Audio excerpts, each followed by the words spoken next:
ঢুকতেই এদিকে একটা বড় রুম রয়েছে দেখতে পাচ্ছি, আর এদিকে রয়েছে পরপর 3টি কটেজ, যেগুলো কিন্তু দেখতে বেশ সুন্দর লাগছে।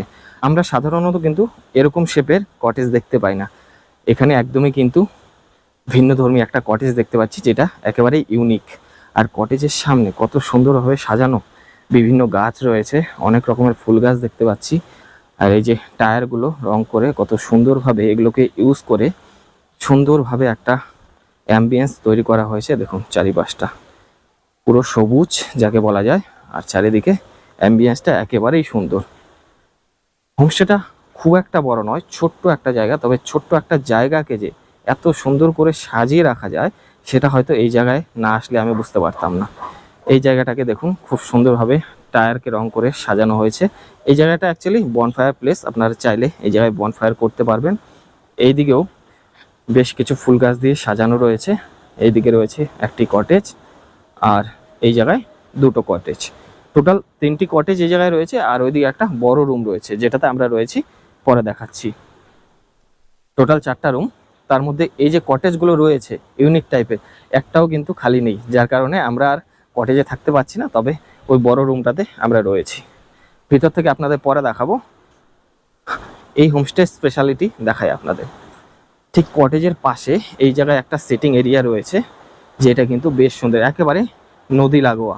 ঠিক এই জায়গায় চেয়ার টেবিল দেওয়া রয়েছে, এখানে বসে আপনারা সারাদিন নদীর ভিউ এনজয় করুন, গর্জন শুনুন। অলরেডি নদীর পার কিছু গেস্ট বসে রয়েছে, নদীর ভিউ এনজয় করছে।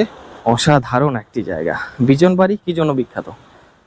ছোট রঙ্গিত নদীর জন্য। আর এই ছোট রঙ্গিত নদীকে কেন্দ্র করেই কিন্তু গড়ে উঠেছে এই মানিদারা হোমস্টেটি। হোমস্টেটা তো আপনাদের দেখালামই, ছোট্ট একটা হোমস্টে, একেবারেই সাজানো গোছানো, চারিদিকটা খুব সুন্দরভাবে সাজানো।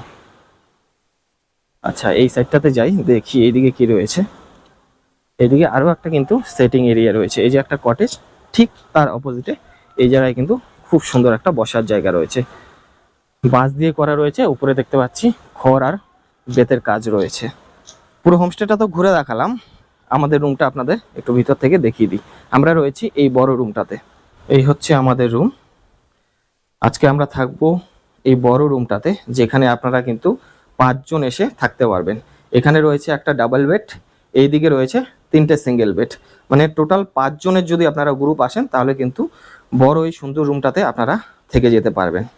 আর এই হোমস্টের আরও একটা সুন্দর জায়গা, এই যে দেখুন ছোট্ট একটা ব্রিজের মতো করে দেওয়া আছে কাঠের, আর দুধারে বাঁশ দিয়ে আর টায়ার দিয়ে কত সুন্দরভাবে সাজানো। উপরে রয়েছে খড়ের ছাউনি, যেটা কিন্তু বেশ ভালো লাগছে।